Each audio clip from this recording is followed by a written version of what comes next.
Exodus chapter 31, verses 1 through 18, Bible study, KJV. Dear beloved brothers and sisters, today we will meditate deeply on Exodus chapter 31, verses 1 through 18, connecting it with the broader narrative of Scripture and uncovering God's spiritual intention for our lives.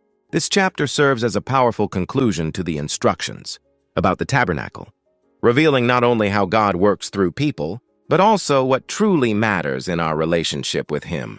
KJV Scripture, Exodus chapter 31, verses 1 through 18. And the Lord spake unto Moses, saying, See, I have called by name Bezaleel the son of Uri, the son of Hur of the tribe of Judah, and I have filled him with the Spirit of God in wisdom, and in understanding, and in knowledge, and in all manner of workmanship, to devise cunning works, to work in gold, and in silver, and in brass, and in cutting of stones to set them, and in carving of timber, to work in all manner of workmanship. And I, behold, I have given with him Aholiab. And he gave unto Moses 2 tables of testimony, tables of stone, written with the finger of God. 1. God calls and fills, Bezaleel and Aholiab. Let us begin with an important question. Why did God personally choose Bezaleel? The answer is not simply skill. God says, I have filled him with the Spirit of God.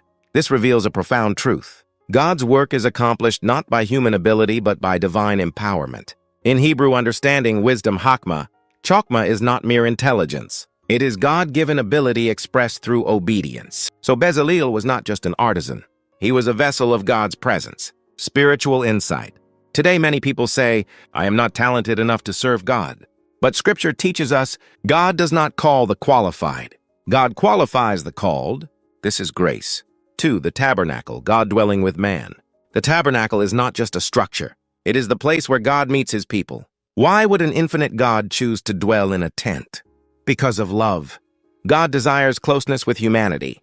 From a theological perspective, this points forward to Christ God dwelling among us. And today, the believer's heart as the temple. Modern application. Today, the tabernacle is no longer physical.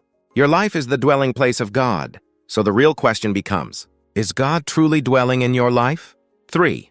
The Sabbath, rest that reveals God.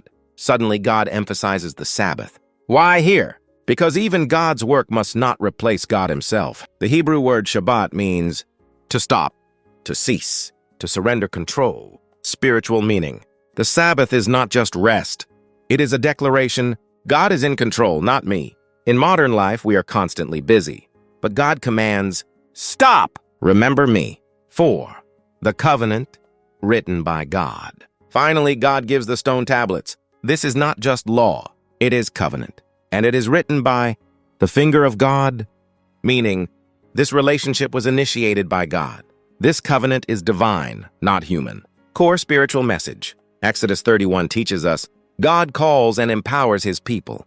Relationship with God is greater than work. God desires to dwell with us. True rest comes from trusting God. Personal reflection. Ask yourself, am I relying on my ability or God's Spirit? Am I too busy to spend time with God? Is my life truly a dwelling place for Him?